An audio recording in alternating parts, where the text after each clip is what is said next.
Hello everyone, here are the latest market news on June the 24th, 2019. Turkey's opposition wins control of Istanbul.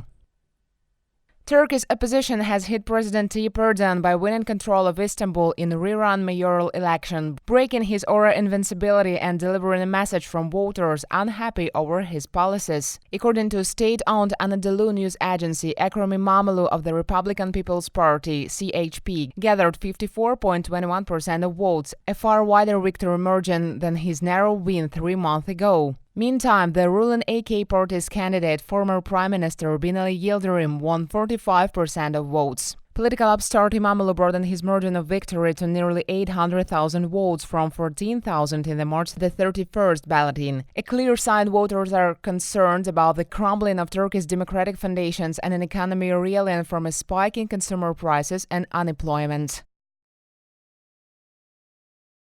Stock higher, oil surge on Iran tensions.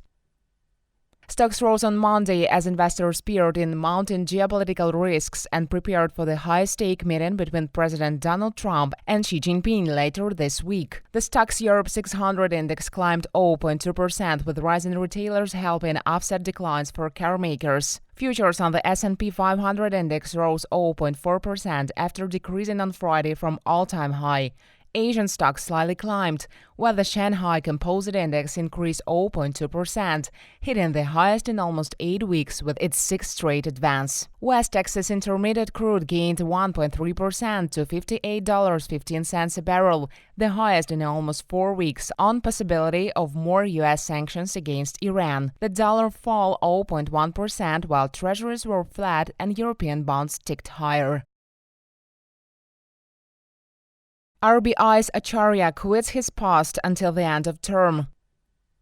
Reserve Bank of India Deputy Governor Viral Acharya has resigned 6 months before the scheduled end of his term in office, citing personal reasons, the central bank said on Monday, confirming a media report. Acharya's departure was not surprising, as he had previously clashed with Prime Minister Narendra Modi's government over an erosion of the central bank's independence. His resignation would also mean the RBI is likely to be more dovish over monetary policy and willing to cut interest rates. Acharya, who is in charge of departments that look at monetary policy and exchange rate markets, held more hawkish position. Irish border might be open in 3 years. Source familiar with the matter said that there are alternative arrangements for keeping the Irish border open in the event of a no-deal Brexit or the collapse of future trade talks with the EU could be up and running within 3 years. Alternative Arrangement Commission, a non-government organization, will be unveiled at a special conference on the Irish border in London on Monday. Their conclusions suggest that the UK would only need the Irish border backstop contained in the withdrawal agreement until 2022, if work on such agreements started today. Backed by Remain voting Conservative Party MPs Nicky Morgan and Greg Hans, the report makes 8 interim recommendations following consultation with business, politicians and economic experts, including commercial interests in Northern Ireland.